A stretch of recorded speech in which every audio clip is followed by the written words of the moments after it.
heading over to the bridge party now. The wind is still pretty crazy, so I'm not sure if they're going to be able to do ink wars this year. My idea is that they should cut holes in the canvases so that they can just have the wind coming through, but I don't know if that's going to work. I think they should just get the tallest people in the conference to stand behind the canvases and hold them. Just hold them. Have Mike Jones behind, holding all the canvases. Mike Jones could hold 2 of them.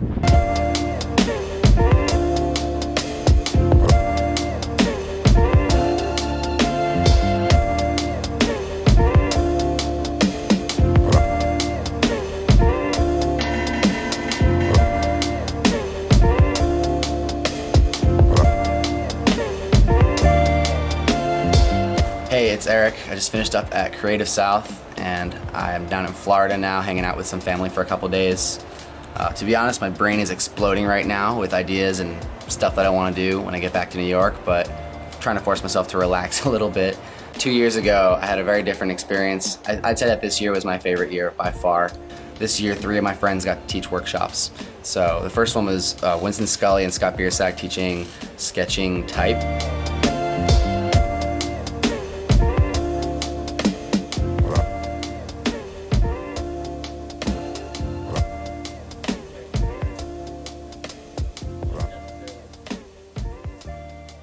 With the S.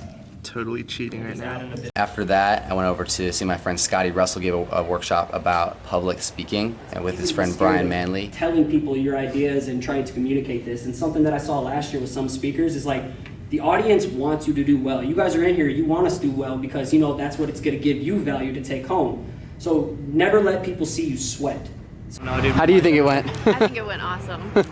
It went good. I hope people got some value from it. I'm glad it's done and I'm ready to get some food. All right, Craft the Killer lunch. Is that good for you? Extremely hot. Is it?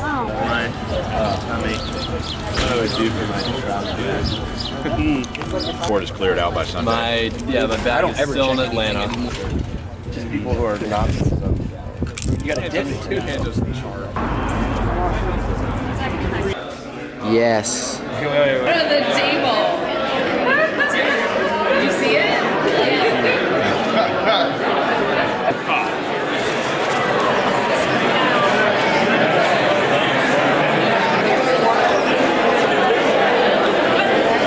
I love all the little illustrations.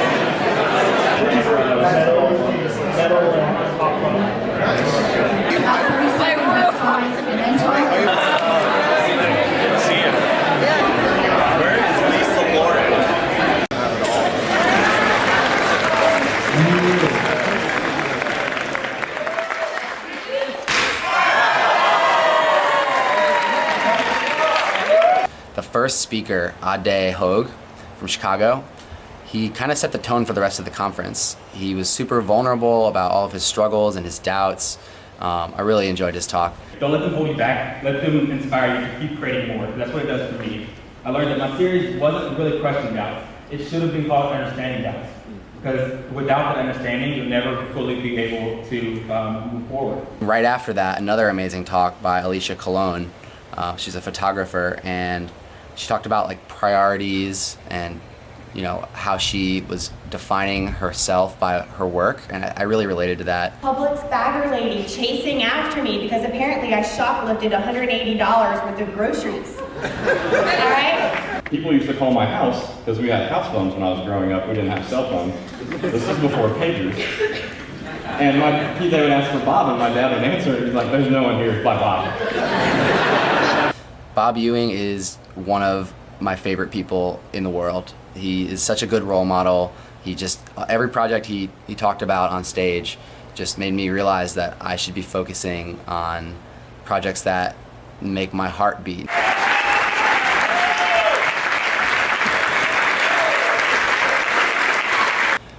The last talk that I saw was Dominique Falla, and she came all the way from Australia to talk about her journey, like starting up her own conference down there called Typism. And Dominique had this really cool talk where she showed this diagram of a spiral, and if you're in the middle and your end goal is at the end of the spiral, and every time you go around the spiral you hit this line, and she called it your thread. And so it made me think about like what's the thread through my life, wherever I had a moment in that journey where something kind of clicked, what brings all of those events together. I hope I can take that inspiration that I got from Dominique's talk and bring it into my projects going forward. The overall theme of Creative South this year was explore. So I decided to skip out on most of the talks actually, just so I could check out more of the city. Last year I didn't really get to do that too much, and I'm glad I did because that place is seriously beautiful. In a restaurant, all they have a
I just took a little nap. I'm about to go meet up with the Creative South family for a little family dinner. Should be pretty fun.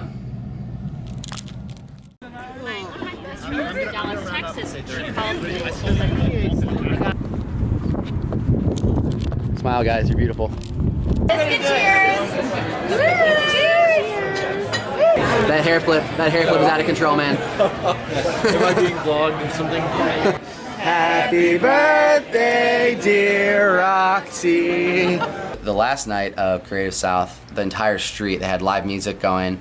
They were drawing all over this car. I'm pretty sure it was a Bentley. Too fast, too furious. I'm too fast for y'all, man. The greatest part is that it's not just a bunch of artists and designers hanging out in one place, but it's a bunch of artists and designers that are investing in themselves and also in each other. And I feel like that's really rare to find, and somehow Creative South just has a really great way of doing that. They also know how to throw a really good party.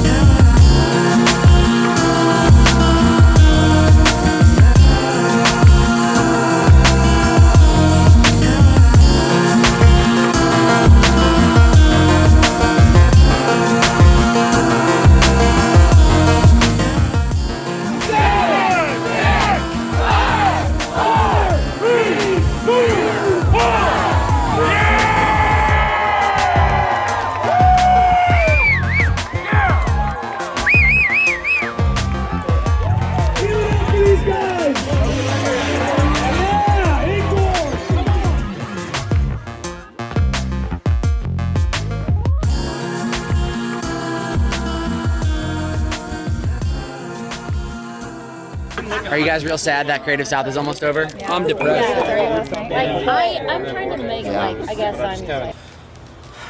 If I had to sum up my experience at Creative South this year, I would just say one word, and that's love. Alright, I know that sounds really cheesy, but it's true. Their motto is come as friends, leave as family, and I really do feel like it is like a family that I have down there. And it's not just artists and designers, you know, we get each other because we have the same struggles, but it's artists and designers that are trying to open their heart and open their mind to all these new ideas, and I'm just really grateful that I found it. I'll definitely be going back next year, so I hope to see you there. Also, I've been starting to make some more videos lately, so definitely sign up, subscribe, show me some love down below, and I'll see you next week with another video. All right, peace.